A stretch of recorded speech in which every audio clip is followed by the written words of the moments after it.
Okay, dear colleagues, I guess we can start. First of all, I would like to check if all reporters are here. So, Rami Literal, are you here?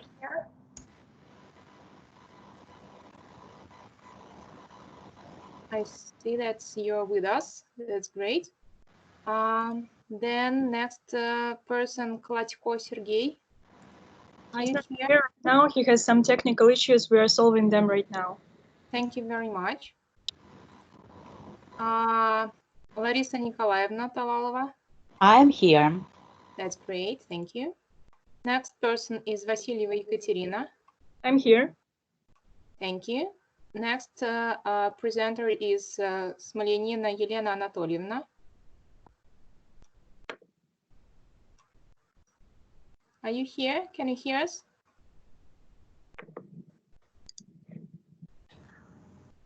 Well, Ekaterina, then I ask you to connect with her, please.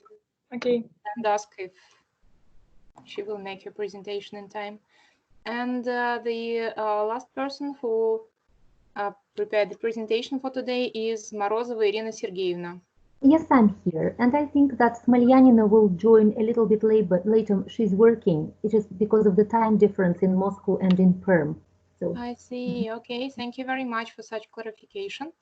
Then I will briefly just remember that we have timing, and it will be like 15 minutes for each presentation.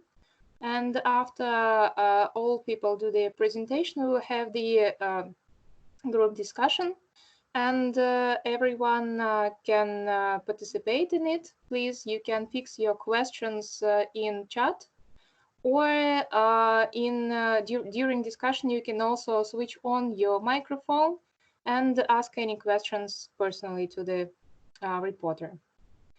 If everything is all right, then I will just again say that it will be 6 great people today who do their presentation with the topics that cover cultural dimension issues and international management. And the first presenter will be Professor Literal Rami Frederick. He is from St. Petersburg branch of High School of Economics. And he will give the presentation about cultural value dimensions and preferred leader behavior, empirical analysis. Please, you are very welcome. Thank you. Are you ready?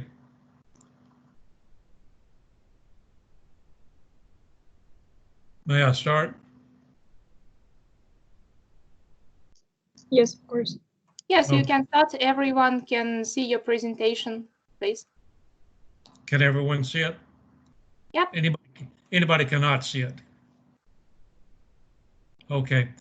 I'm going to talk about a study with a consortium of international researchers that began back in 1996.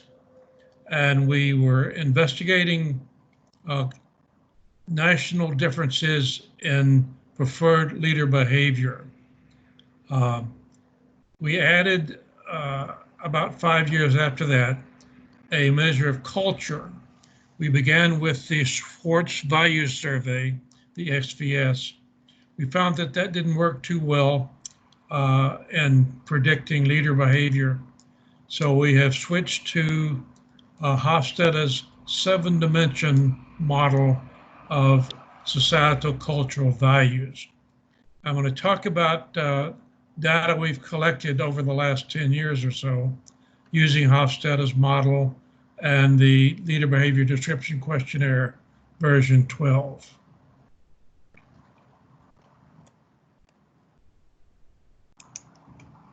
How do I advance? You can take control to switch slides in the left corner.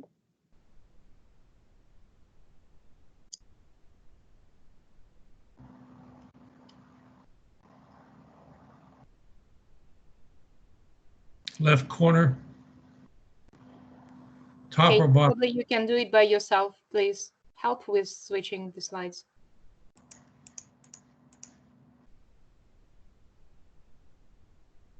Kate, can you please switch the next slide? That's what I'm trying to do.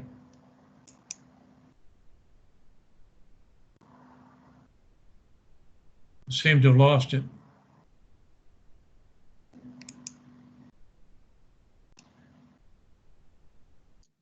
If it is more convenient, you can share your desktop to demonstrate presentation.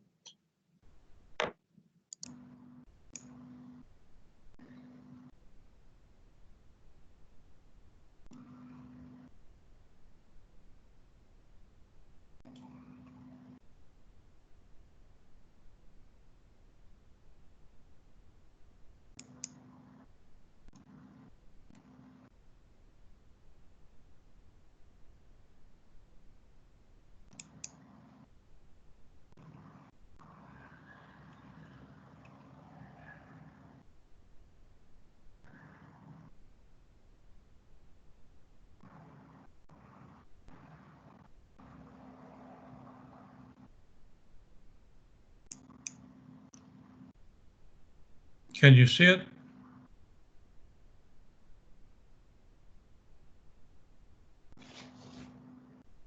Hello? Yes, that's fine Yes, now. we can. Okay, so you can see the title slide, and now I'm at the second slide, models of culture and leadership of Yes. culture. Okay, the measure of preferred leader behavior we're using was one that was developed in the United States at Ohio State University by Ralph Stockdill and a consortium of researchers. The LDBQ-12 is a field survey research instrument that measures 12 dimensions of leadership. We're also using Hofstede's 7-dimensional model of societal cultural values. The 7D model that Hofstede and Michael Benkoff proposed a few years ago consists of his original 4, then the long-term orientation, short-term orientation dimension that he developed with Michael Harris Bond at the Chinese University of Hong Kong. If you're not familiar with these, individualism, collectivism indicates the source of values, whether we develop our own individual values within our culture or whether we attempt to adhere to cultural norms of our close in groups. Power distance relates to how power is distributed throughout the society.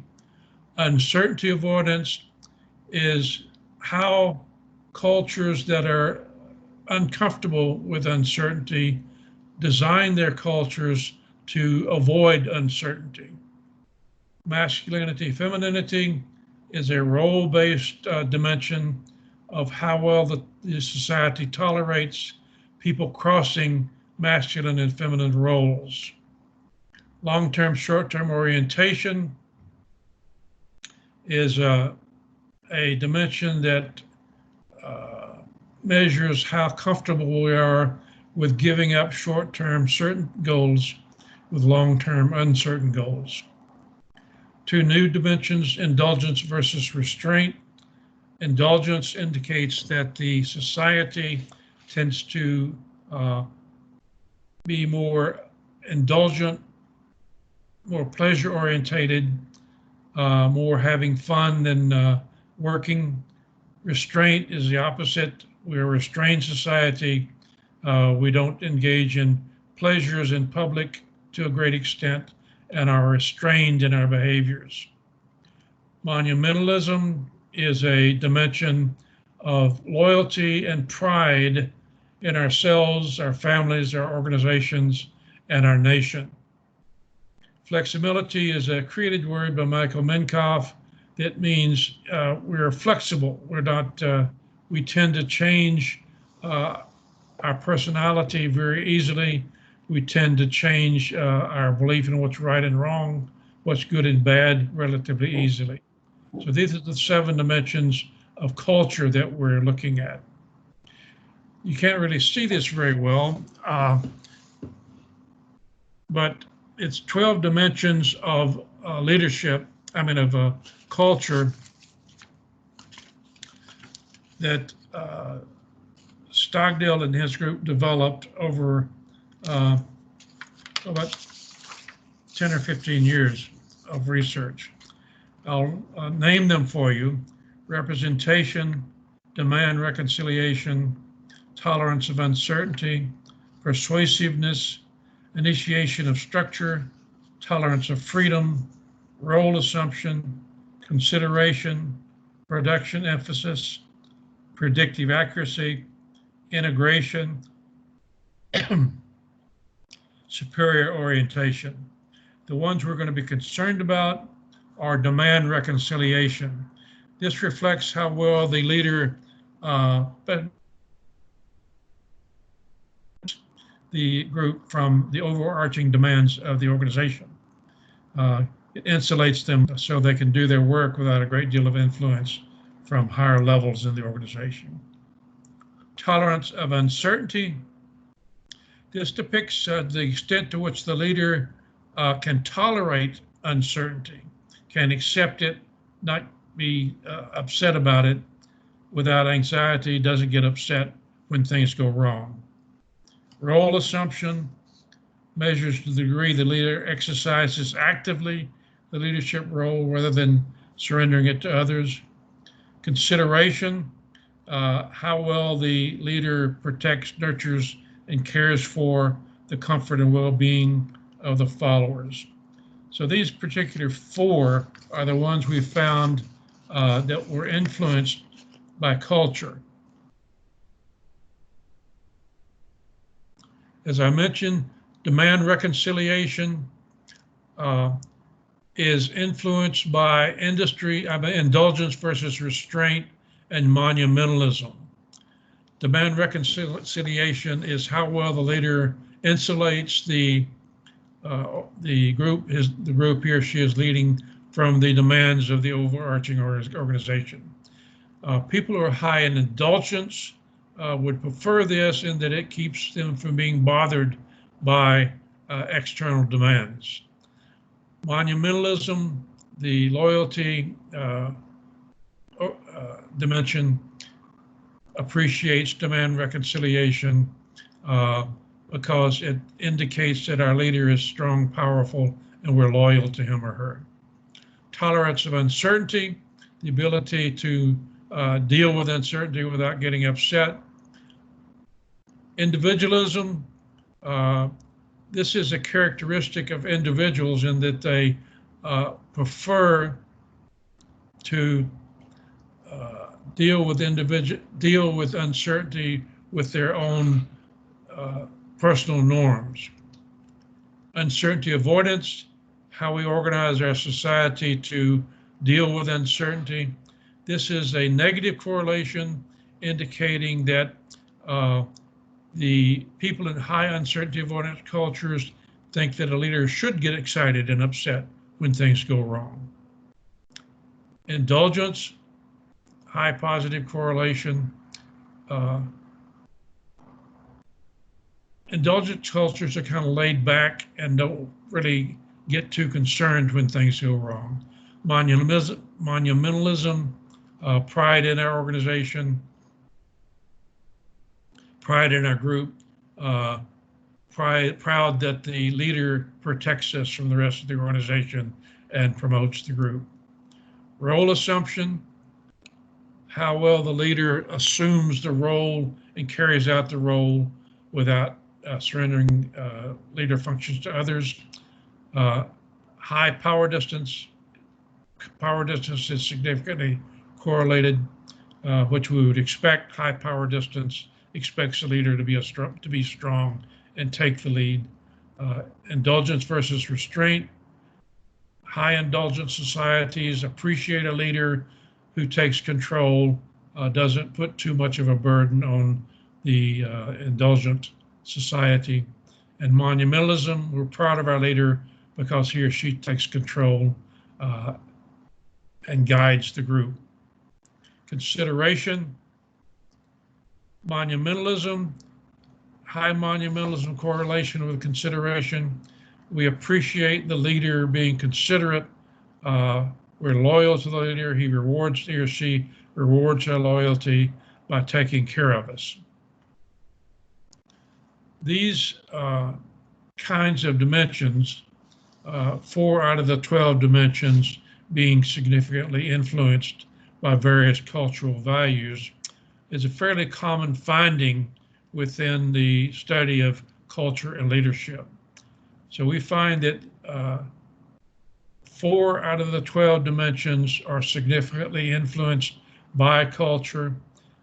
Pretty much the same kind of thing that was found in the GLOBE study, the Global Leadership and Organizational Behavior Effectiveness Project, and that some of the leader dimensions were influenced by culture, others were not. A recent study by Gentry and Sparks also found that convergence and divergence, some leadership traits converged across cultures, some diverged across cultures. So our findings are pretty much in line with what's been going on in research in the discipline. The Harvard Business Review article indicates that there are basically differences across cultures, with some, again, some being culturally determined, others being determined independently of culture. Okay, thank you. That's my presentation. I appreciate it. Okay, Professor Littrell, thank you very much for very interesting presentation. Next presenter is Sergey Klatko. Are you here already?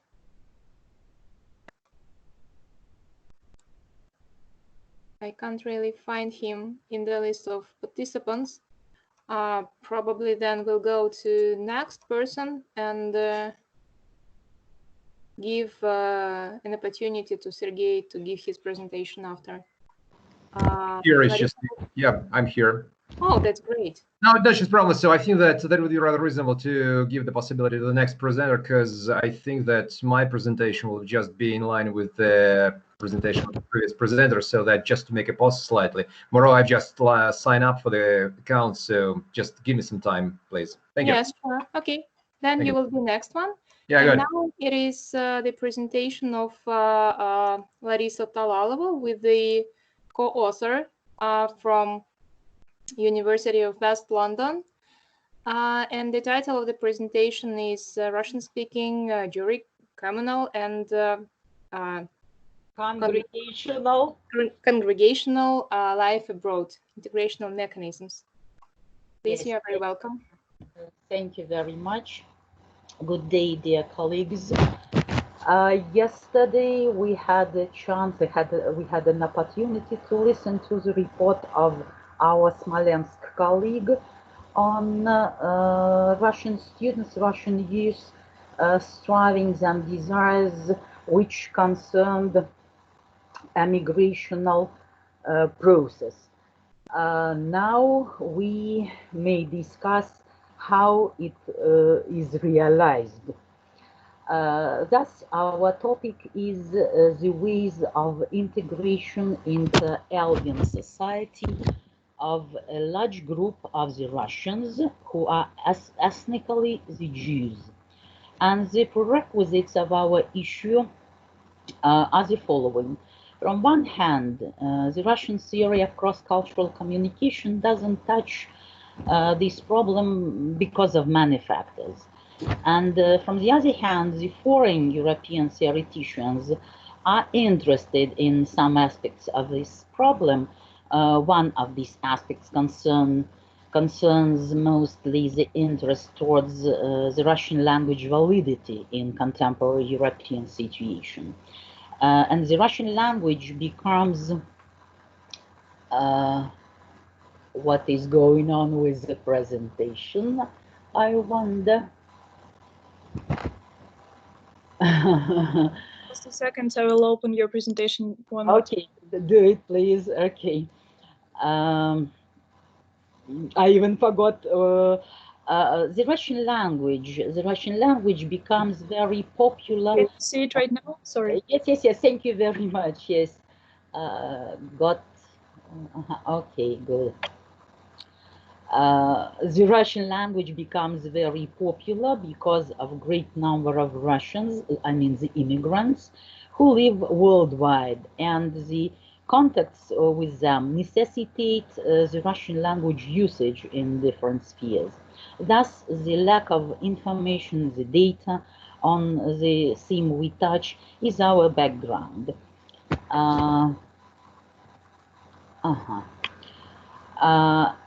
Surely we may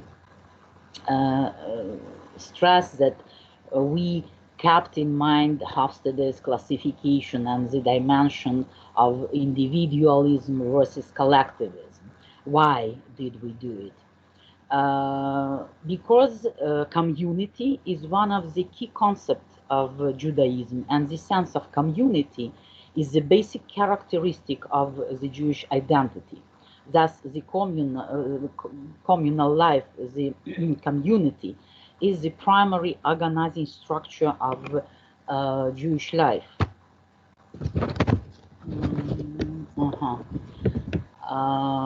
It may be distinguished by three levels: the local Jewish community, face-to-face community, the global one, which comprises the Jewish people as a whole, and the so-called middle range level of community, which consists of different local groups, synagogues, different cultural organizations. You see the logo of Moshe House, for example, some regional organizations, blah, blah, blah.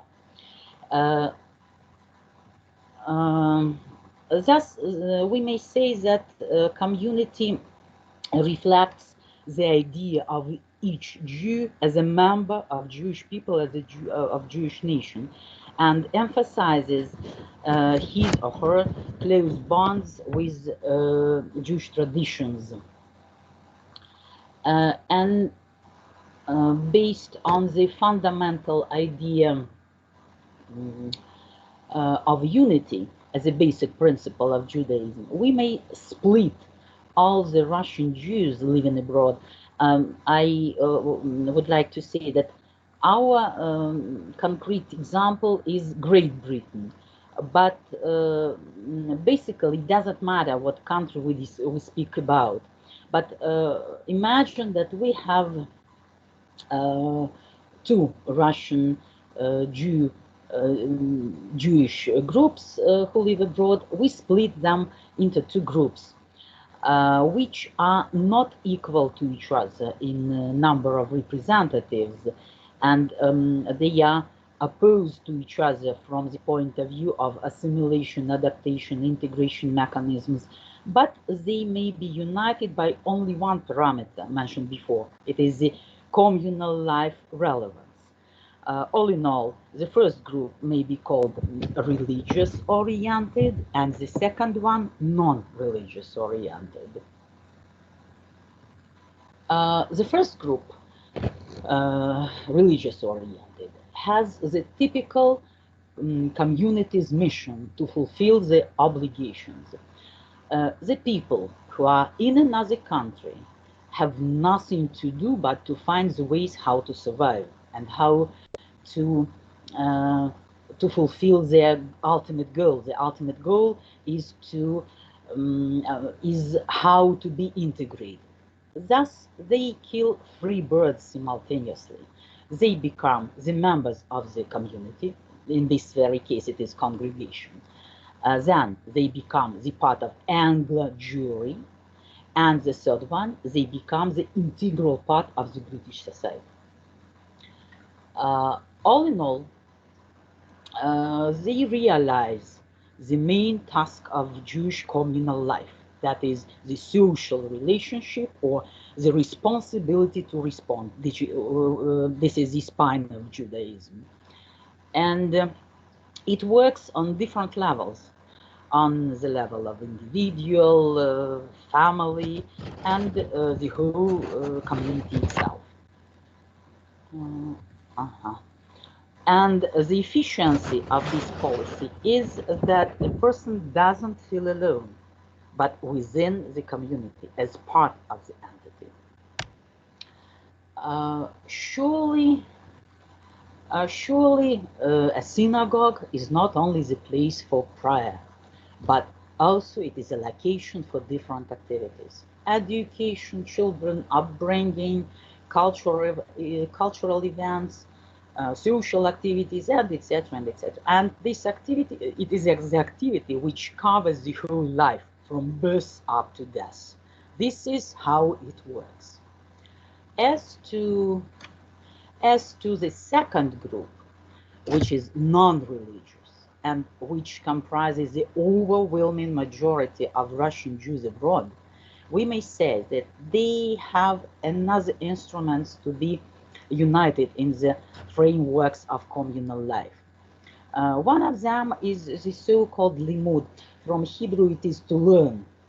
Limud conferences. It is the annual 2 or 3 day meeting of Jewish people for mutual activity in different spheres: culture, education, again, music, and etc. And there are lectures, workshops, concerts.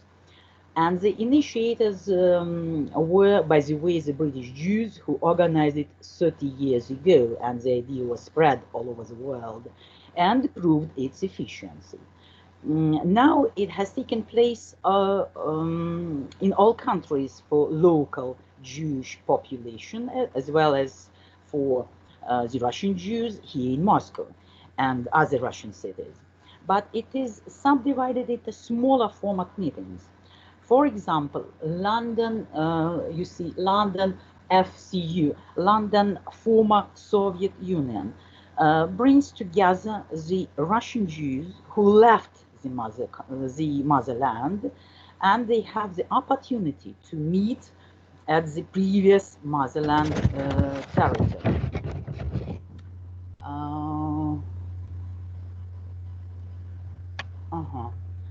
Later, because of the rapidly increasing number of Russian-speaking Jews in Europe, it is, you see, 250,000, or even more.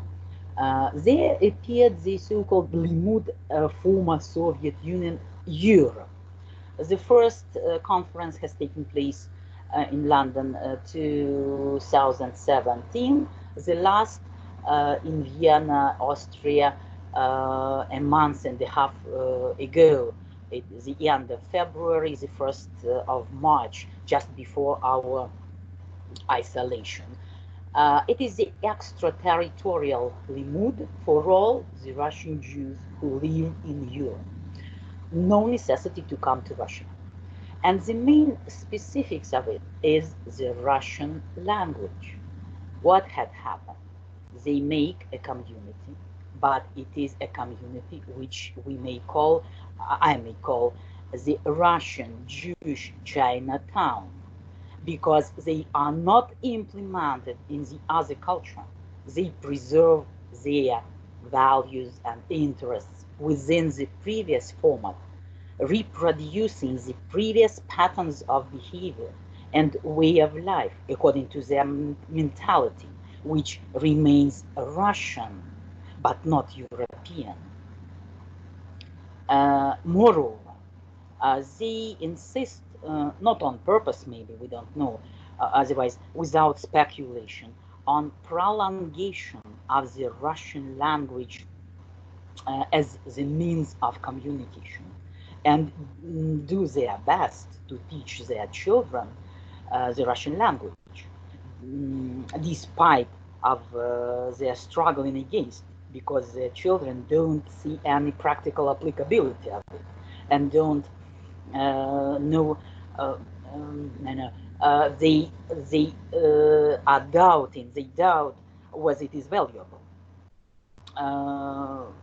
Mind that these children were born in another country, not in Russia, and they are not bilingual. They are polylingual, multilingual, because let it be Germany or France. The first language is German or French. The second language, it is English. It is obvious, it is evident. The third language is Hebrew, and the parents want to have one more language, the Russian language. Thus, we see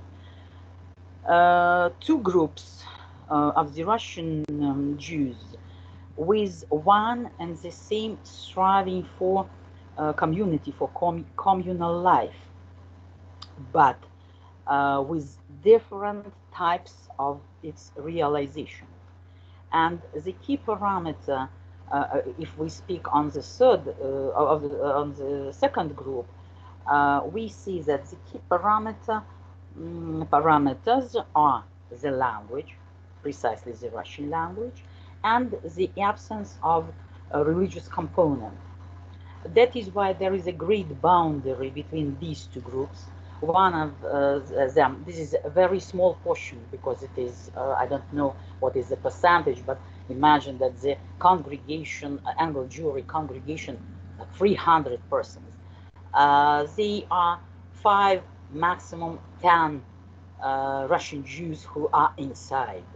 And from the opposite side, we have a 250,000 Russian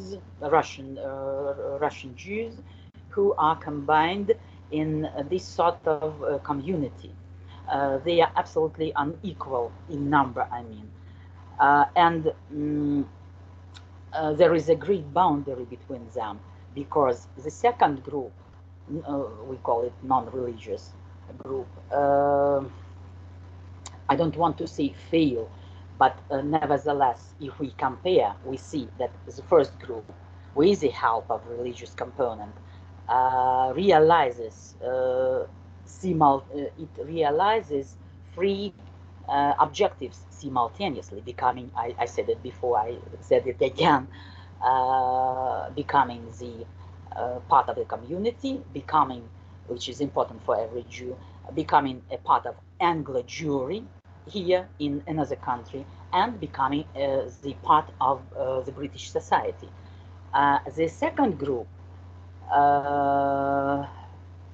fail because of, mostly not because of the absence of religious component, but I suppose it concerns mostly the language, the Russian language, which is dominant for them. That is why their integration mechanisms are blurred.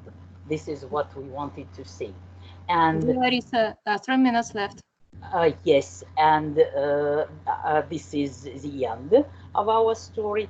And as we agreed, Ekaterina, I put the link of 6-minute video of London Limud 2017. You may see it if you want, who is interested in this topic, in the chat board. Thank you very much. Thank you very much. Sergey, are you ready to make the presentation now? Oh, yeah, let's give it a try. So you hear me okay? Yes. Yeah, good, fine. So yeah, in this case, I'm ready. Let's give it a try. Okay, so dear Just colleagues.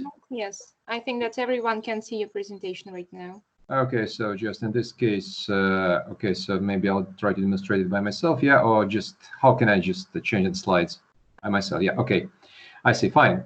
So, dear colleagues, actually, that's a great honor for me to speak, well, in this conference. I would say that was a bit all of a sudden, but in general, so the topic that I would like to present your attention, well, I actually had to change the idea of presentation several times, because initially the abstract that was sent to the organizational committee, it initially suggested a completely different tone of the report.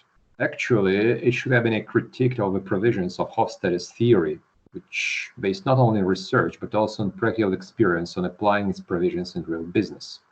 Well, because actually, so just this is these are just a few words about my track record. See that I've been working in cross-cultural environment for a while, and in this case, I can say with the reasons that I try to apply the ideas of Hofstede in reality, and well, sometimes they were good, but in the majority of cases there were some problems with this.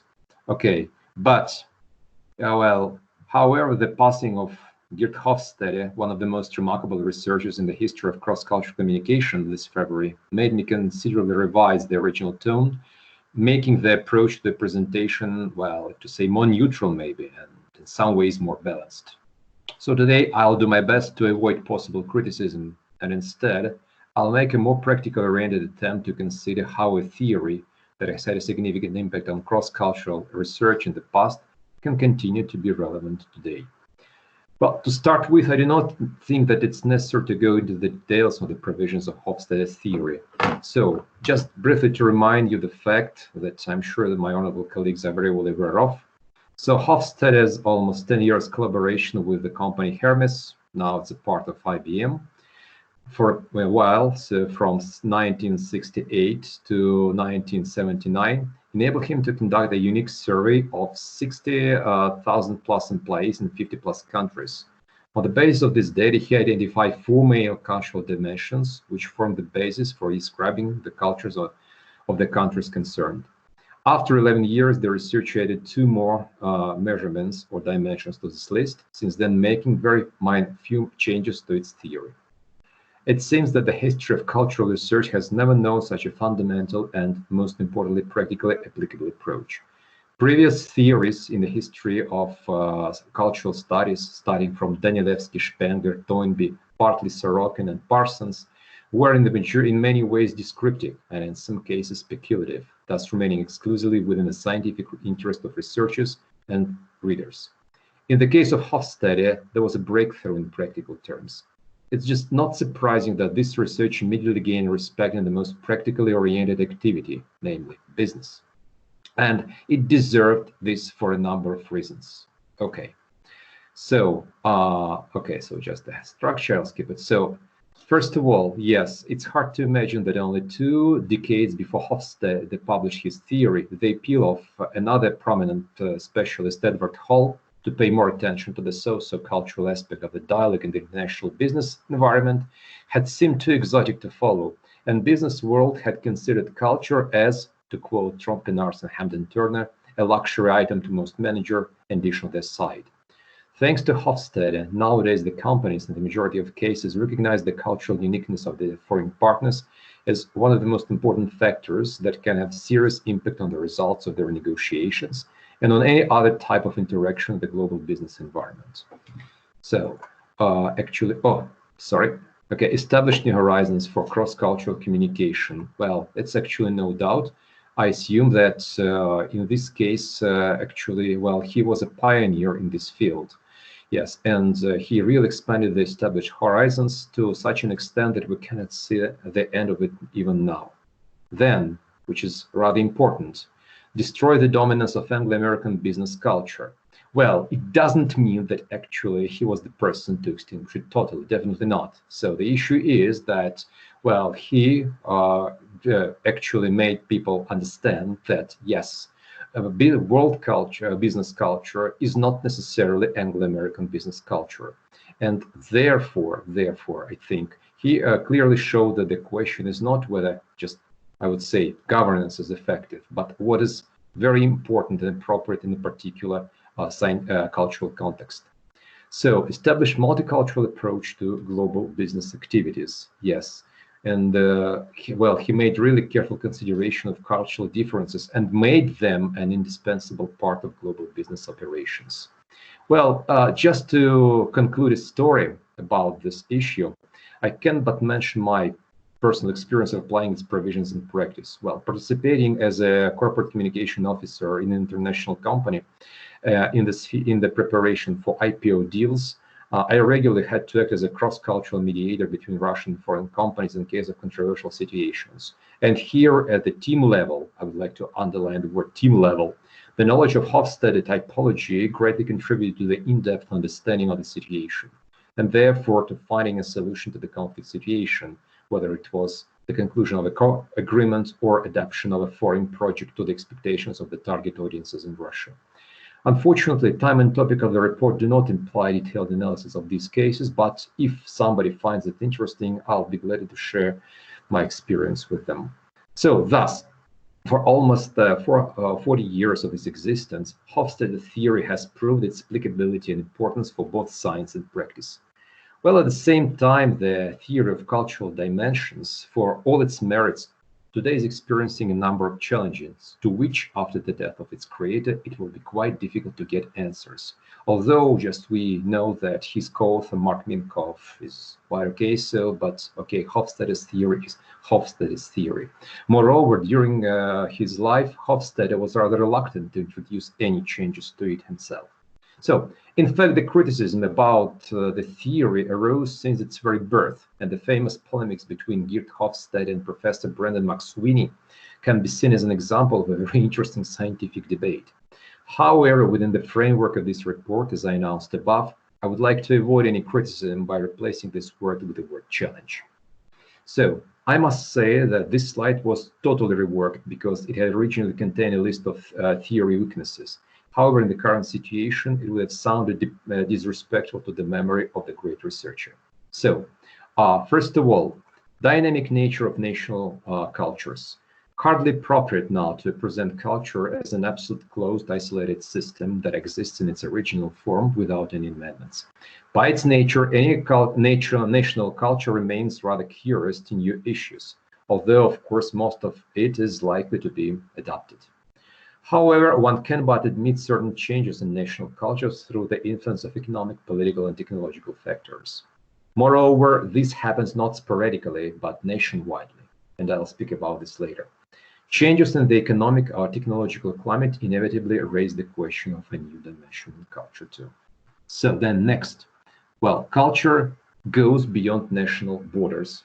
Well, from history, it's known that the boundaries of cultural communities may not coincide with the rigid geographical boundaries, and here it seems possible to agree with Professor McSweeney. National borders are appeared much later than the cultural one. It's also possible to add a phrase that culture within national boundaries is also not a homomorphic unity. Otherwise, when coming to Italy, for example, one wouldn't have to focus on actually quite significant cultural contradictions between north and south of the country. And crossing the provincial borders in Spain, one wouldn't have to forget about the cultural differences in the region. In this case, I just would like to pay attention to rather interesting research which was conducted by the European Social Survey database to test the applicability of Hofstede's dimension on the level of the so-called nomenclature of territorial units for statistics established by Eurostat. It's just possible to see there how the indicators on one and the same dimensions can be different and sometimes considerably different within one country. For example, if to talk about France, so the territory of Île-de-France, so for example, yes, the index of, individuality, it's 0.93, and in Bassin Parisien, it's only 0.15. So considerable difference, I should say, for one country. Well, so global culture should not be neglected. So this is just the question of convergence and divergence. But in any case, we need to admit that global culture really exists. And whatever you call it, trolley culture, or the culture of McDonald's, well, at least business plays on the rules of global culture. And it's necessary to admit it. And if to consider, for example, as world culture, as to follow Hofstede, as a global village, we should remember that in this village live not separate individuals, but a community within its universal values and norms. Limited number of dimensions. Well, yes, this is really something that Geert Hofstede himself admitted to be the problem. Yet, well, there were no any changes, and I'm afraid it'll be just very difficult to make any corrections here. However, our time is rather more sophisticated than it used to be 40 years ago. Limited number of industries under analysis. Yes. Well, as you remember, it was done for one industry. However, is it possible to apply the dimensions for one industry with its specific characteristic to other industries or even to other cultures? Still, this is a question under debate. Yeah, and yes, gender bias can be misled. Well, so as you remember, according to Hofstede, masculinity stands for a society in which social gender roles are clearly distinct. Okay, men are supposed to be assertive, tough and focused on material success. Okay, so my presentation disappeared. I'm sorry. Okay. Yes.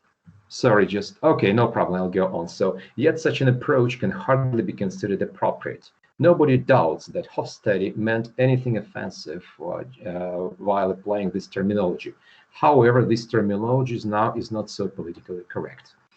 Well, but however, just a very important issue is that, in my just opinion, the most serious changes come not from the theory, but from its application. Traditionally, well, in many situations, both business communities and business schools, well, they try to apply just the parts of the theory of Hofstede to explain some things. And sometimes they were neglecting very important issues. Yes, for example, I remember the work of Minkov in which he urged not to use the theory for examining individual relations. And well, I really see in my practice how often it happens. Well, I also just used it, and well, the result was absolutely incorrect. Just while trying to settle down the conflict between top managers inside one board of directors, well, it just brought nothing good, unfortunately. So in this case, all this leads to the following issues. So business considers this theory as a purely theoretical tool now, and business schools treat cross-cultural issues rather formally. Okay, whether it looks good for scientists or not, yeah, of course, like any other fundamental theory. But it's necessary to bear in mind that the creator of the theory, Dirk Hofstede, thought about it as a powerful practical instrument, and it should not be forgotten. So it shouldn't be transformed to the place of Marxism, for example. Well, it must be really a workable theory. But the question is what to do and how to consider all these issues.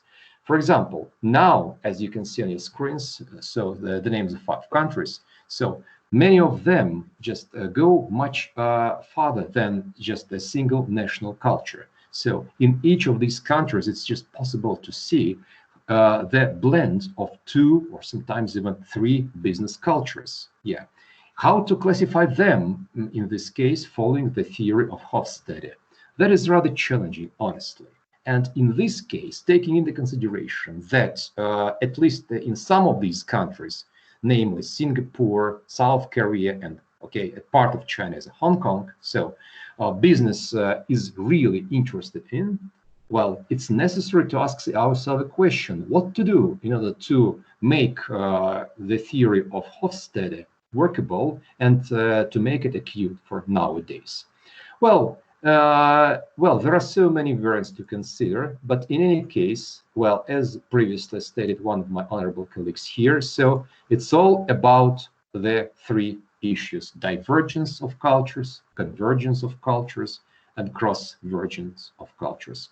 Sergey, I'm very sorry to interrupt you. You have 3 minutes left. Yeah, sure, no problem. Thank you very much for this. Okay, so yes, in this case, just to speak about Hofstede's theories, they state on the divergence part. Well, it was maybe necessary to identify in order to see the independence of different business cultures. However, it's necessary to agree that now, well, cultures are interacting with other institutions in politics and economics, and taking into consideration the differences in the power application. So today, it's the time of cross-vergence theories, just to be taken into consideration. In this case, just I would like to name the theory of Dr. Terence Jackson, yes, from Middlesex University, so who said that actually we need to consider culture for business issues as the combination of values, rules, and powers, which makes us feel the dynamics of the culture, and to consider any culture as a sort of interface between or interfaces among different cultural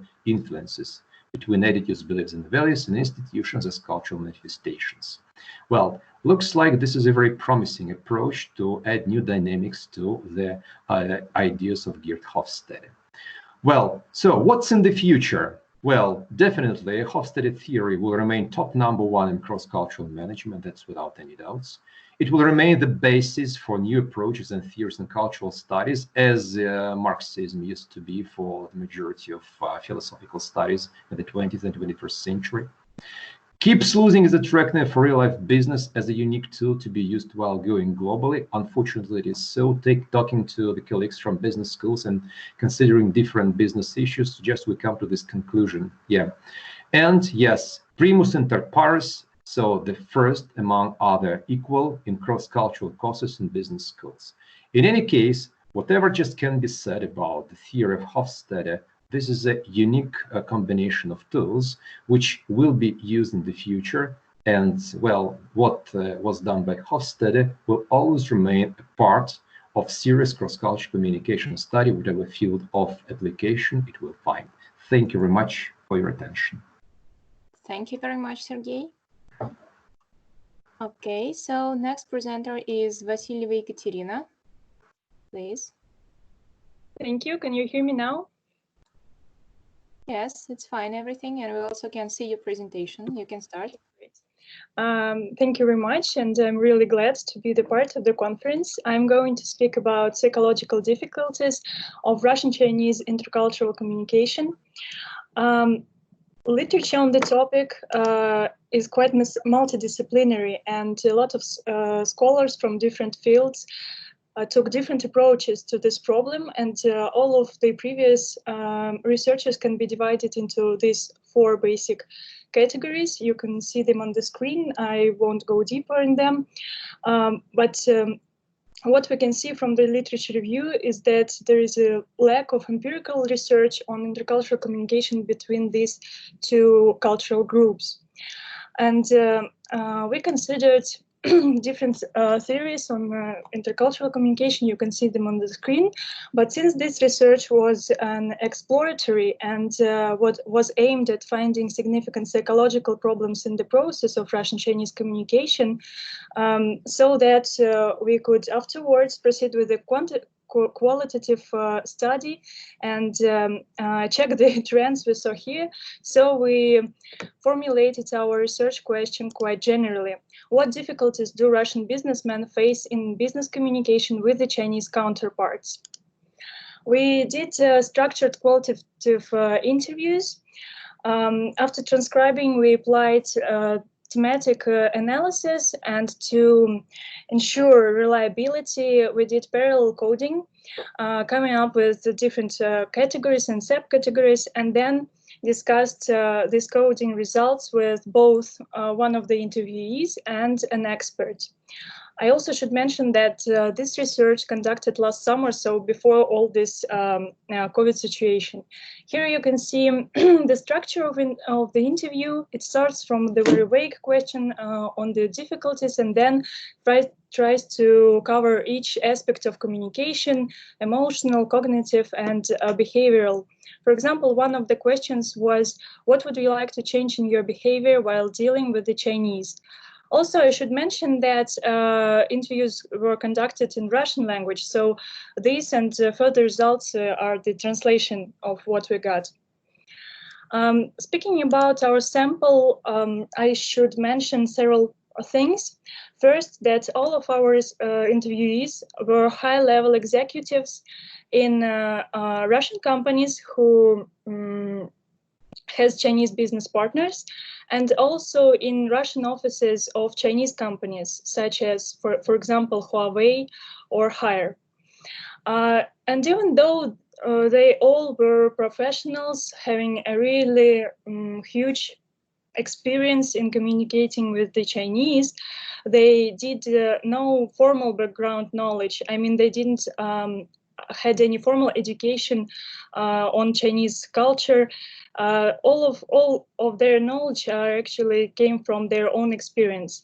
And only 4 of the interviewees, they used to learn Chinese language before, But as you can see, they did not use it in the working process, in the process of communication. So practically all of them were communicating with the Chinese in English. And in those 5 cases where communication was in Russian, it means that negotiations were through the interpreter. Also, I wanted to point out that there were no power distance influence on the process of communication. It means that they communicated with their Chinese partners of the same level, or also CEOs, or with their Chinese colleagues also of the same level.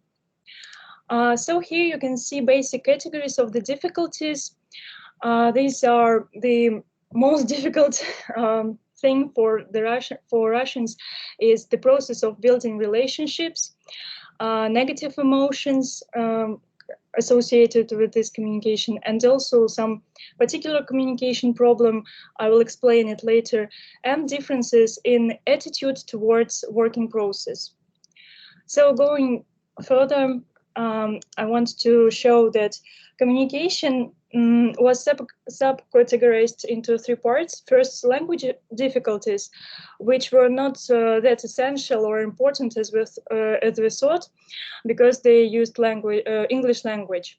And 2 other subcategories were communication skills and indirect communication. While you're looking at the quotes, I will explain what exactly did it mean. So communication skills means that our interviewees reported some difficulties in applying specific communication skills in order to communicate efficiently with the Chinese. So they said that they need to be more persistent. They said that they should put more effort to be understood and to make sure that their counterparts understand what they're saying, and so on. So the other one is indirect style. Our interviews reported the difficulties in this dealing with the indirect style of communication of the Chinese counterparts. For example, first quote is, "It was a shock for me when I found that the Chinese, I don't know what to call it correctly, but they don't have such an understanding as no, they don't say no." And at first sight, this very simple cultural notion of indirect speech appeared really difficult for our interviewees in the process of communication with their counterparts. Another difficulty is this negative emotions. So 100% of our interviewees, they reported that that the communication with the Chinese is very stressful, and they frequently feel frustrated and demotivated by different things, such as, once again, this indirect style of communication and special communication skills they need to apply, and also the state of uncertainty, because they don't have that much knowledge about Chinese culture and about behavior of the Chinese counterparts. So they do feel frustrated and demotivated sometimes. And these things are quite extreme, actually. For example, the last quote is, "For half a day I played FIFA, locked up in a small room because I didn't want to go out. The rest of the time I'm such a nope. I'm not looking for trouble. I don't want to die in this country."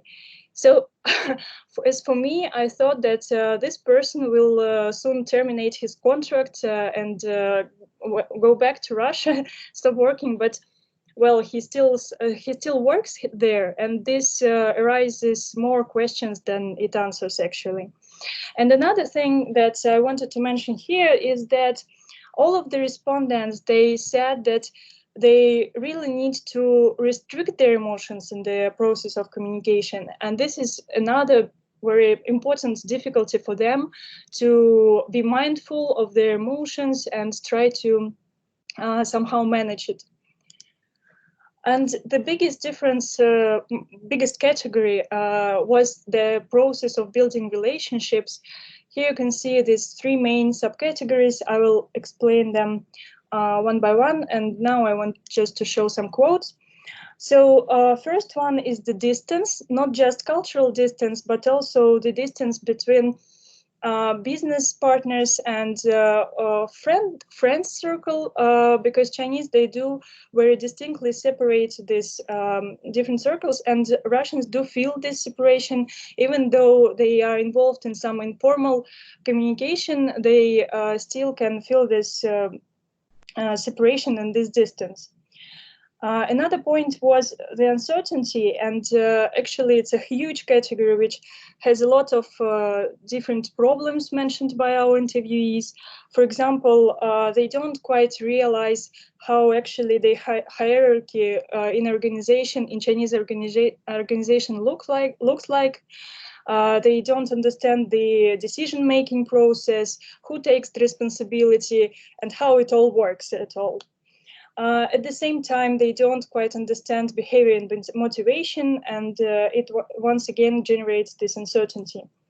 And also, since they all have this huge experience in communicating with the Chinese partners, they do realize that no decision is final. So they see these constant changes and cannot be sure that this business relationship will go on. So they do know that everything can be renegotiated. And of course, all of these mentioned reasons, they lead to lack of trust.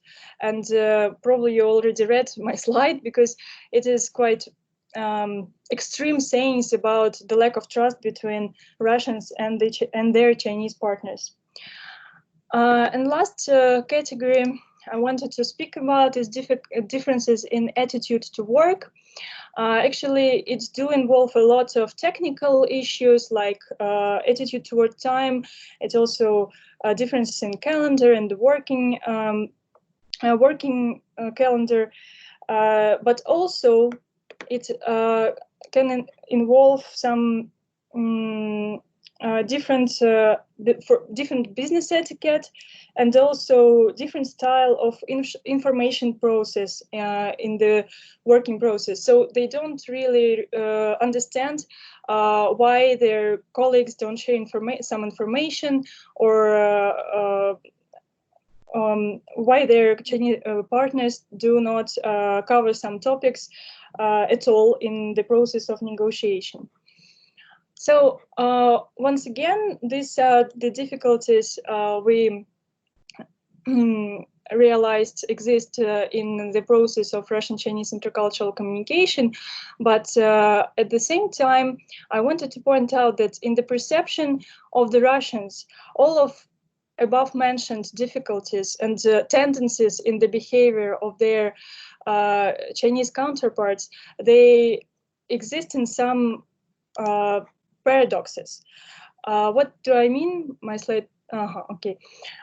So on the one hand, Russians do realize that Chinese are relationship oriented, because they seek for informal meetings. They prefer collective decision making and face-to-face communication, and at the same time they do respect for those who can defend their point of view, and the Russian do need some additional communication skills for that.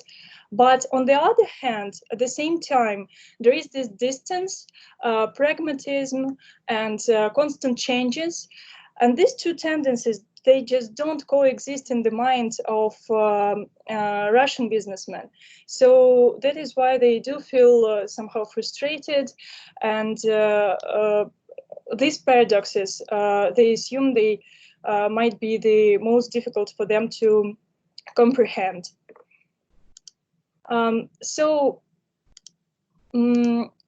we can conclude that shockingly for me, our interviews showed that lack of knowledge about the country, even though these people had a great experience and were working with the country for several years, and also a lack of skills necessary for the communication with the Chinese.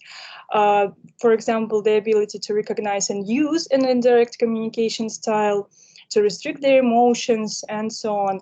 So, of course, this all of that reasons can generate a high level of anxiety and stress in communication, and of course cannot lead to something good. I think that results also can be the ground for some suggestions in cultural learning. For example, that first we can teach some cultural knowledge, of course, and then develop skills such as indirect communication skills or face management skills. So practically, that is all I wanted to share with you, and we'll really appreciate your questions in the discussion session. Yekaterina, thank you very much. That was very interesting. And we go further, and it is the time for Smolyanina Elena Anatolievna presentation about the unique experience of American tourists from online reviews about Lincoln Memorial. Are you ready? Yes, I am. Thank you very much. So we all can see your presentation and you can start. Okay, thank you. So hello, dear colleagues. My presentation is devoted to unique, I can't see the presentation, I'm so sorry.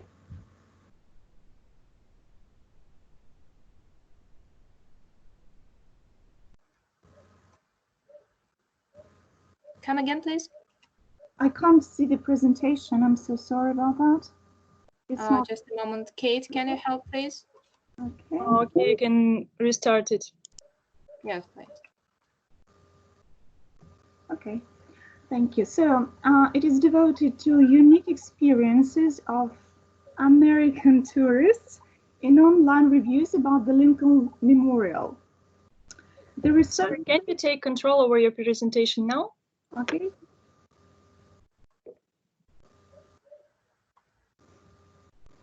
It is downloading. Well, just wait. No. You should take control to switch slides in the left corner. There is a panel.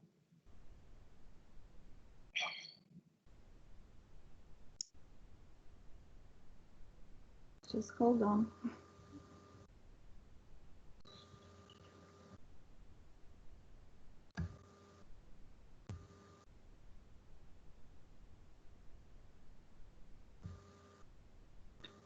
It is not working.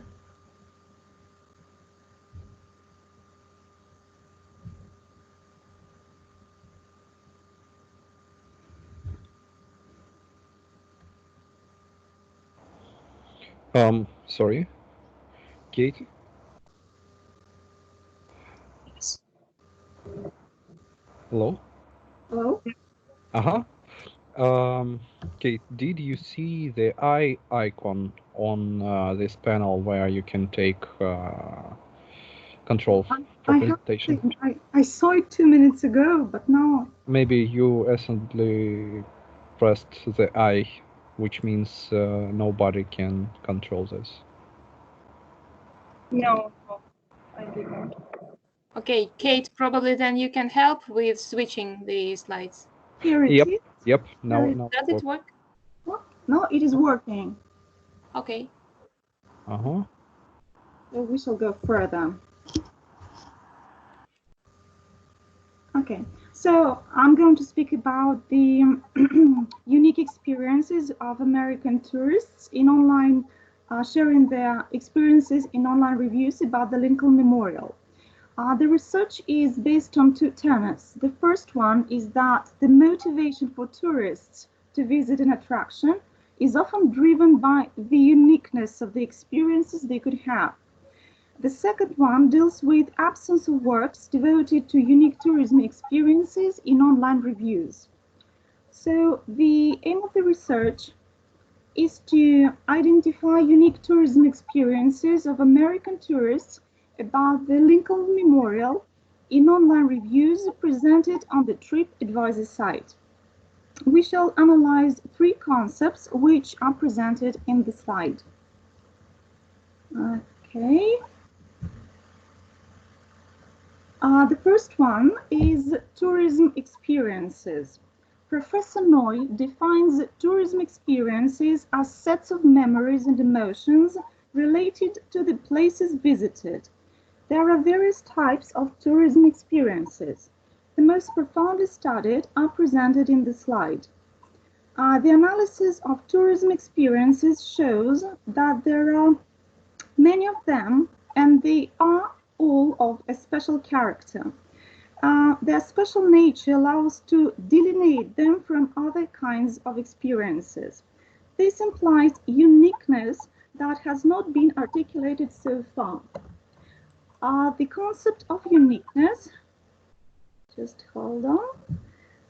The concept of uniqueness is presented here, and it is mainly studied in mathematics as the property of being one, and in epistemology as a unique rational response to a particular evidence. And the traditional approach is given in social psychology as many people perceive themselves unique in comparison with others. The concept of uniqueness was extrapolated to marketing studies, where it is suggested that the customer seeks unique brands and avoids the ones similar to others because they cause dissatisfaction. So consumers seek uniqueness, choosing limited edition items instead of popular. As for tourism, uniqueness is studied in terms of travelers' luxury restaurant experiences and the experience of difference, foreignness, and disorientation in destinations.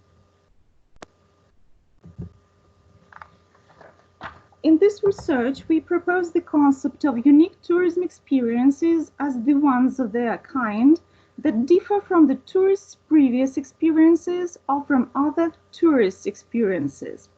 Tourists usually share their unique tourism experiences in tourist reviews on travel websites. Travel websites are special forms of electronic word of mouth used to present information effectively and influence the tourism sector. Detailed experiences of travelers in online tourist reviews affect the way tourists perceive their trips. Online tourist reviews are sources of information in the form of open writing that allows sharing experience positively or negatively about tourist attractions. To sum up, in terms of online tourist reviews, tourism studies mostly analyze the most well-known attributes of tourist destinations. In terms of tourism experiences, scientists usually analyze positive attitudes, and in terms of uniqueness, scholars primarily analyze consumerism and influence of cultural objects on travelers. All this determine the research question and the hypothesis. The research question is as follows: is it possible to obtain unique tourism experiences using online reviews? We put forward the hypothesis that unique tourism experiences presented by words in online reviews provide information that is one of its kind and different from most frequent kinds of perception. This study proposes the identification of those tourism experiences that are really unique, that is, infrequent and different from others, using a combination of TF-IDF and sentiment analysis. You can see them in the slide. The TF-IDF method identifies frequency of words in the bag of words, while the sentiment analysis classifies words in emotional terms.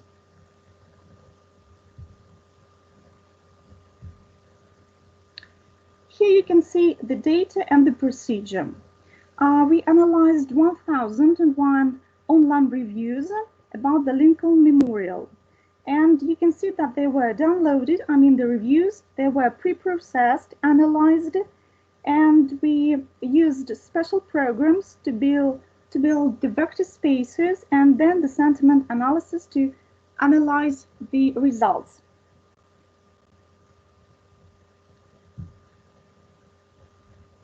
So now we shall turn to the results. As a result of the TF-IDF method, we had a back of the words showing significant differences in the words' weights. Table 1 on the left shows a fragment of the bag of words with maximum weights. For example, you can see the word install. It is the mostly frequently used word in online reviews about the American Memorial. 77 words with minimum weights are presented in table 2 on the right.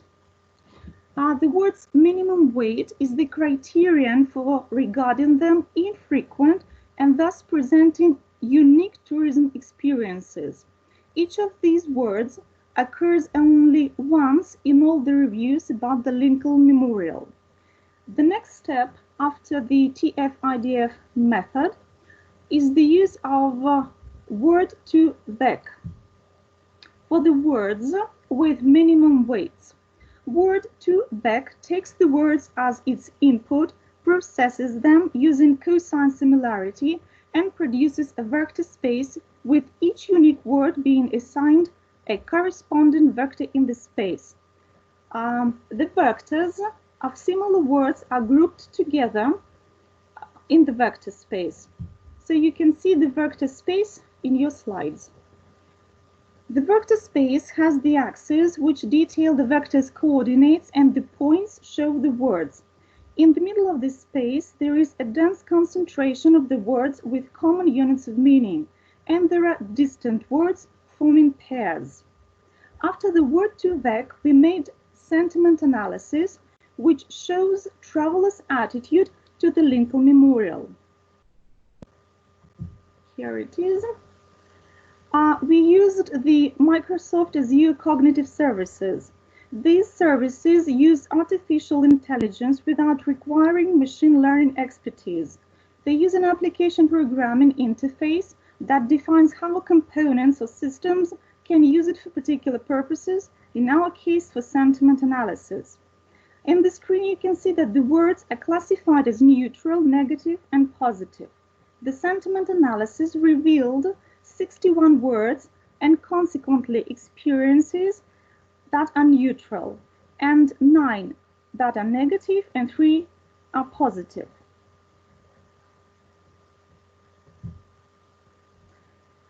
In the discussion section, we can see that the TF-IDF method identified 77 words with minimum weights. Then the program of the word-to-vec showed that some words are semantically related. For example, the words property and bars have a common meaning: zone and urban, internet and digital. Sentiment analysis showed, if not taking in consideration the neutral words, the dominance of negative experiences related to intangible items. For example, tourists are afraid of being lost, being a victim. They describe drawbacks of getting to the Lincoln Memorial in Washington. And now we shall pass to the conclusion.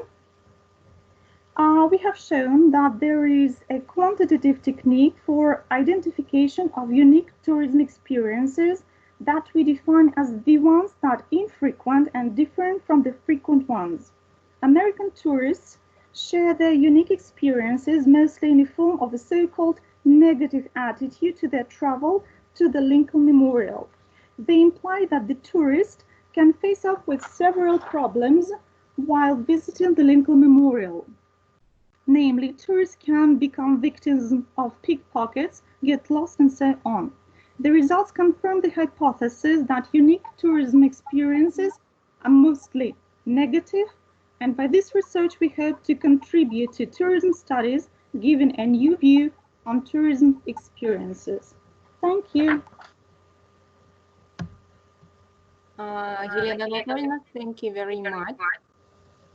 And we go to our last presenter from the branch of High School of Economics, Morozova Irina Sergeyevna. Yes, can you hear me well? Yes, everything is fine, and we also can see your presentation. Yes, I get the management. Yes, please. Thank you. Dear participants, let me present our findings on the study of cross-national rivalry in sport through a prism of national identity theory. Google search for sport commonly yields such result as sport creates friendship and sport creates unity. However, at the peak of athletic competition, when sport becomes an exclusive force for national unity and pride, very serious conflicts can easily escalate, and the opposing nature of the perspectives of sport promoted consideration of implications that underlie sports propaganda and international sports scandals.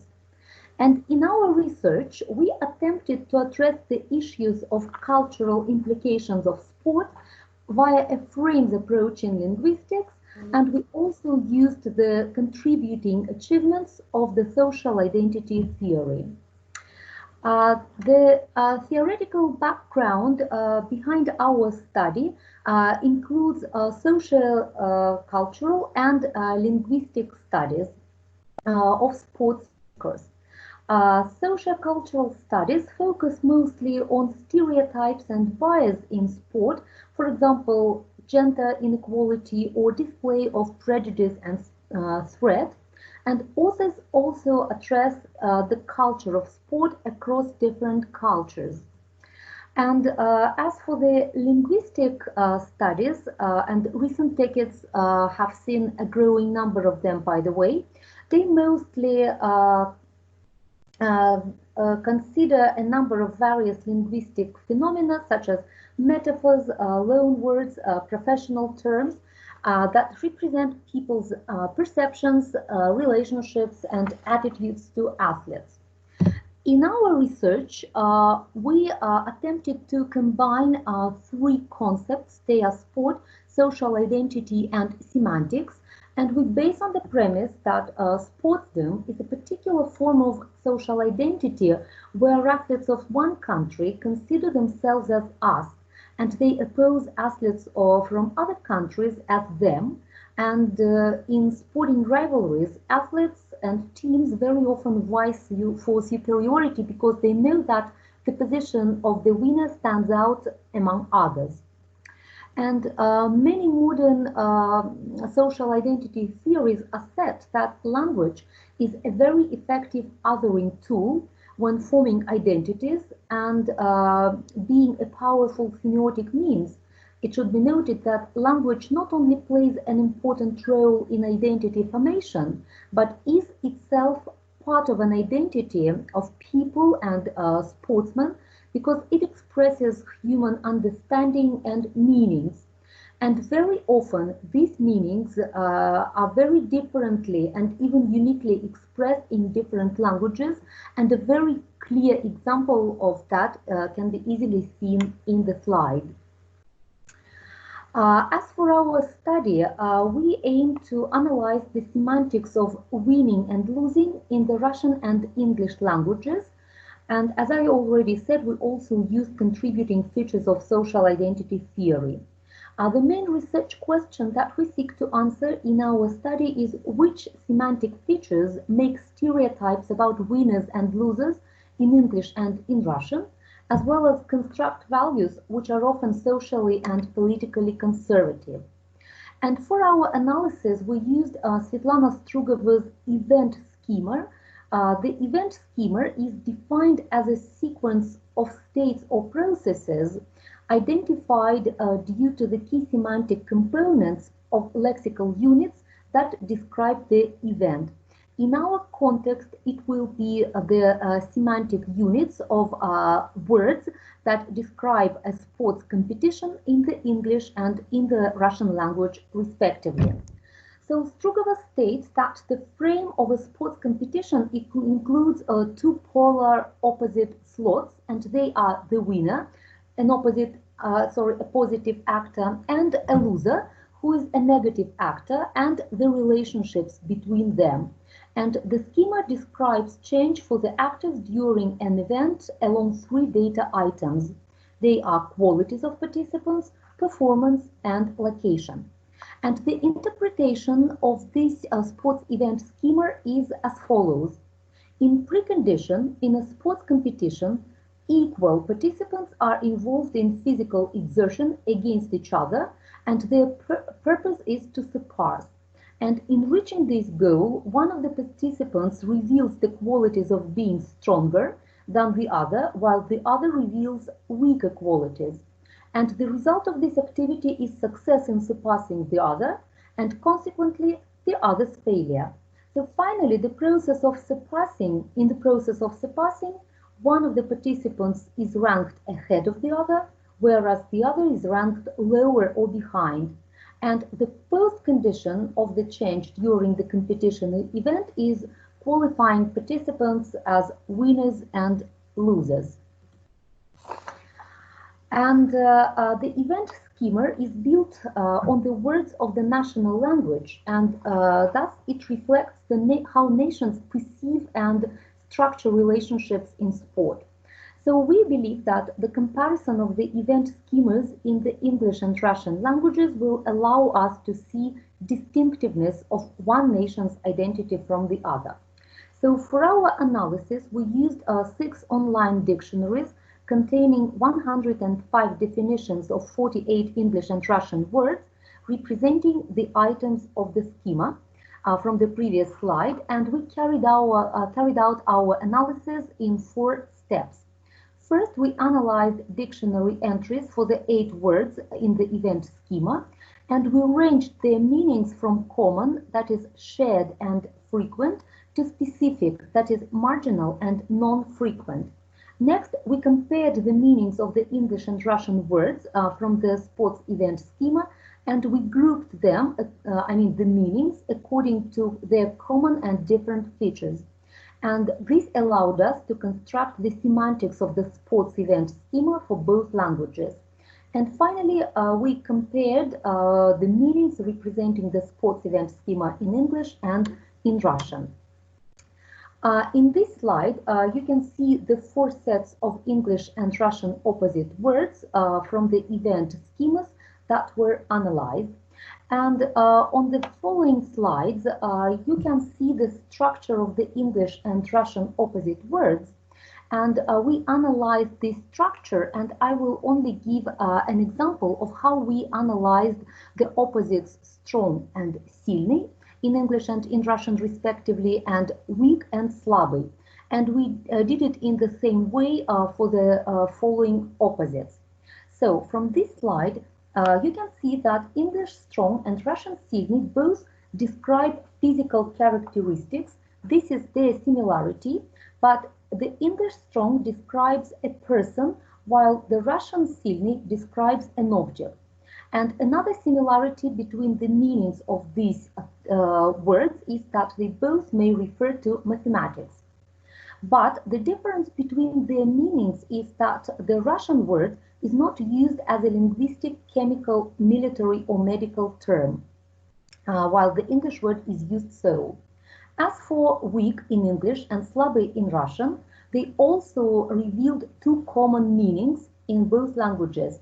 They refer to psychological and physical characteristics, and their different meanings are health and abilities in Russian, and corporal and mental characteristics, as well as special linguistic, chemical, and political meanings in English. I will not stop on the next slides to save the time. I will only say that we did the same for the next opposites: success, успех, failure, провал, and so on. And when we analyzed these opposites in this way, we inferred something interesting about the distinctiveness of the sports event schema for the Russian and English languages. And overall, our findings revealed asymmetries in the items of sports event schema, not only between English and Russian, but also within the languages. And the asymmetries are shown in this slide. I will name them briefly. In Russian, silny implies an object, while slabby refers to a person's poor health. So this means that Russians perceive a winner as a strong person, while they accept or perceive a loser in a sports competition as an ill person who is unable to win. In English, strong and weak both imply a person, but interestingly, a strong person is only physically strong, while a weak person is both physically and mentally weak. And there is also an asymmetry in the perception of sports performance in both languages. The Russian успех is taken as a process, and praval is defined as an action. And in the English language, success is a particular state and failure is a mechanical ability according to dictionary entries. In English, the opposition of ahead and behind implies that to be ahead of the others, a person needs to spend time either on a particular activity or on their development, while being behind is generally taken as punishment by the English. In Russian, впереди is opposed to позади as the result and the process. In other words, when a person is ahead, he or she has taken an action to be in advance, and while being behind presupposes the process of not catching up with the others. And in English, a winner is always taken as a person, while a loser may be seen both as a person and as an object. And finally, there is only one complete symmetry was found for the Russian language, and this is for the победитель and проигравший. Both of them are defined as a person. And Irina Sergeyevna, 3 minutes left. Yes, I'm going to make my final conclusions. Thank you. So on this slide, you can see specific domains that are linked to the 4 opposing meanings in Russian and English dictionaries. It is obvious that the negative change in sports is associated with more various domains than the positive change in both languages. However, the English perception of sport is more specified than Russian. Besides, we noticed that Russian tends to be a more pessimistic language, and consequently Russians have a more pessimistic approach to a sports competition than English, because Russian does not specify success, but it specifies failure developing 3 domains such as medicine, law, and geology. And generally, Russians perceive sports competitions as processes, while the English tend to focus on a person who takes part in this competition. And this inference conclusion supports the validity of the theoretical framework of studies on importance of personal motivation in sport in the Western world. And the last thing I'm going to say is about one more big difference, which seems interesting, is that English people tend to associate winners and losers with gambling, while Russians connect them with war. Therefore, aggression focus is social identity dimension, which is a feature of the Russian language, and it is not specific to the English language. Well, thank you very much for your attention. I think that that's the end of my presentation. Thank you very much. And now we have approximately 15 minutes for discussion. So please, if you have any questions, please switch on your microphone and say to whom you would like to address your question. And after that, the presenter will answer. Can I type my question in the chat? Yes, sure. Mm-hmm. But we can also hear you very well. You can say it loudly or personally to the presenter. Okay, if you don't mind, I have a question for Kate about the English and Chinese businessmen and problems they face when they interact. So do you mean that the communication problems faced by Russian businessmen somehow depend on where business is done? I mean, do Russian businessmen face the same communication problems when they come to China to negotiate their business? And if these problems are the same or different when, for example, Chinese counterparts come to Russia to do business? Thank you very much for this question. First, I want to say that I did not do interviews with the Chinese businessmen, so I won't speak for them. But speaking about Russian businessmen, we did have some interviewees that at the time of the study, they were in China. Yes, they shared same opinions and faced a lot of same differences. Not a lot, but the same differences or difficulties. Also, there were some that were there for short business trips, and some of them lived in China for several years. So even though I expected some differences after this adaptation to the environment, yet I didn't find any. And I want to share one interesting case. It was a Russian head of the department from Kaspersky company. He moved to China, lived there for 4 or 5 years, I don't remember exactly, but he was one of the most, how to say, not adapted to the environment person. He did not want to communicate with the Chinese at all. He minimized this communication as much as he could.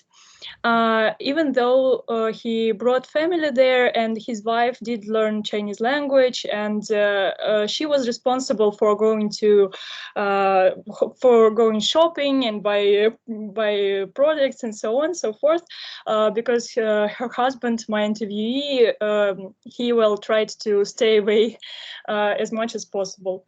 So I don't see any differences in those difficulties I mentioned between Russians who work in China and those who work in Russia in Chinese companies. Thank you very much. That was really very interesting. Thank you. And the answer was full. Thank you. Thank you. Thank you very much. Do we have any other questions?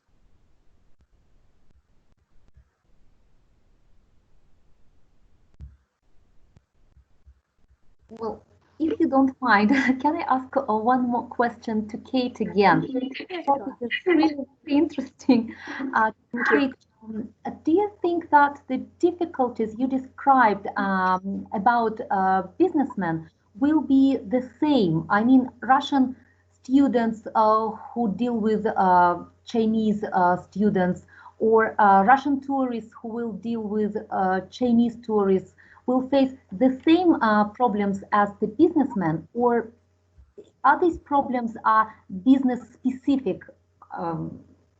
If you see what I mean. Yes, I see. Of course, I think they should be different because the motivation Russian businessmen have is very different from students and tourists. Also, even though the length of the communication, if I can say so, maybe the same between businessmen and students, they still have very different environment. And a lot of differences I described, they are associated with working process and the organizational structure, with perception of hierarchy and decision making. I think that tourists and students don't usually face such difficulties because the very environment they are in is very different. So, but of course it will be interesting to study students or tourists, but I didn't have a chance to do it yet. So this is just my assumption. Thank you very much for your presentation. It was a pleasure. Thank you. Thank you. Thank you very much. Any other questions? Okay, if not, then I have a question to Irina Sergeyevna. Thank you very much for your presentation, first of all. And your findings are very interesting, and I wonder how and where the results of your research can be used. Well, I think that these results may be interesting for sports experts because they can help practically to communicate when, for example, international sports competitions happen, and they can also make conflicts a little bit milder, because when we understand what a sports person from one country implies by one thing, and that when we are aware that the other means something different when says the same word, it may make the communication in sports competition a little bit, I think, less conflicting. But of course, I should say that before practical implications, we must expand our research, of course, because now it's not proper time to speak about the practical implications as soon as we restricted ourselves only to dictionary entries, as we believe that dictionaries reflect some conservative national stereotypes, if I can say so. But in the future, one of the most interesting perspectives of our research, as we see it, is to expand it on some natural language, not dictionaries, and maybe then, after some additional studies and analysis, these results will be applicable practically for sports experts. Thank you very much. Thank you. And if I may comment as well. Sure. Since this is our study, one of the further implications is to study media language, because we believe media contributes a lot to conflicting intercultural issues. And this study was motivated by doping scandals during the Olympic Games and before the Olympic Games, when public affairs people accused each other of very nasty things, while sportsmen seem to be the victims of this kind of confrontation. And we saw inherently if there are any differences in cultural understanding of sports, which is, as what Irina started with, is claimed to be only bringing peace and mutual understanding and so on, which we see now is actually not true. The national identity in rivalry is actually sometimes not that easy to deal with. And I think it helps us to understand better the sports psychology and also the mediated language contributed to the either peacemaking or accelerating confrontation. Thank you. Okay, thank you very much. And we have a question to Ekaterina Vasilyeva from chat from Thomas Yurchik.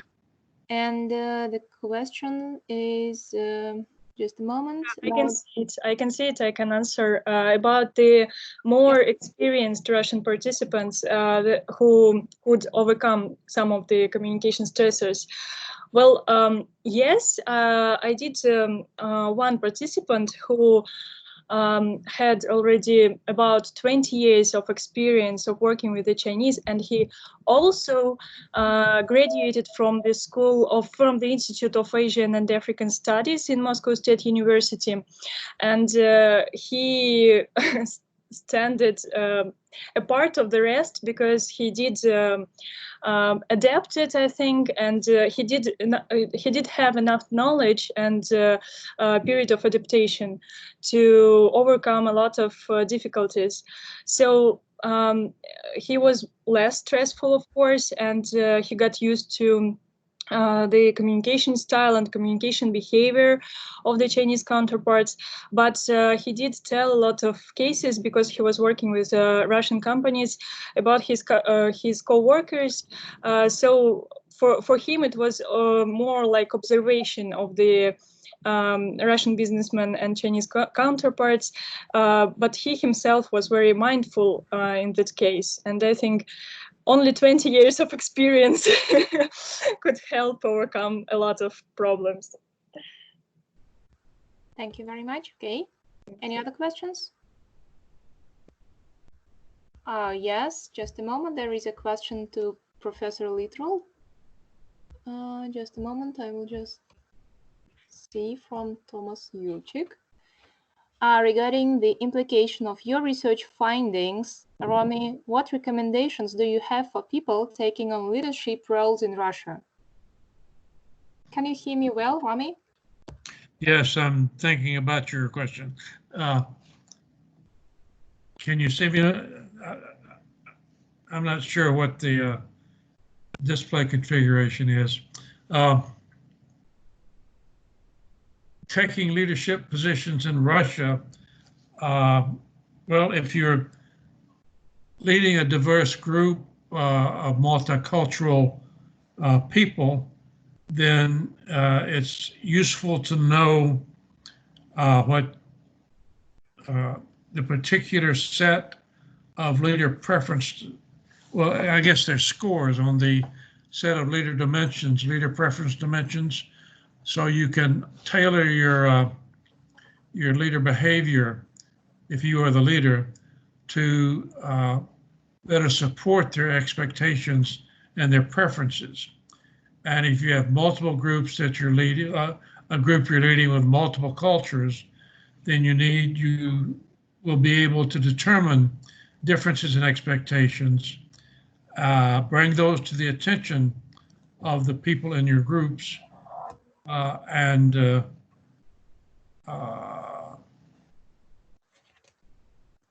either develop a particular management style of your own that accommodates, insofar as possible, all the different dimensions, or deal with each group as a unique group, rather than having a single behavior set. Does that answer your question? Yes, thank you very much. Well, unfortunately, our time is over. I would like to say many thanks to all the participants, and for those who had questions that really helped us to clarify some issues. That was really very bright section and deep discussion also. Thank you very much. Now we finish this section, and at 4:30 it will be next Russian speaking section. Please finish the call and see you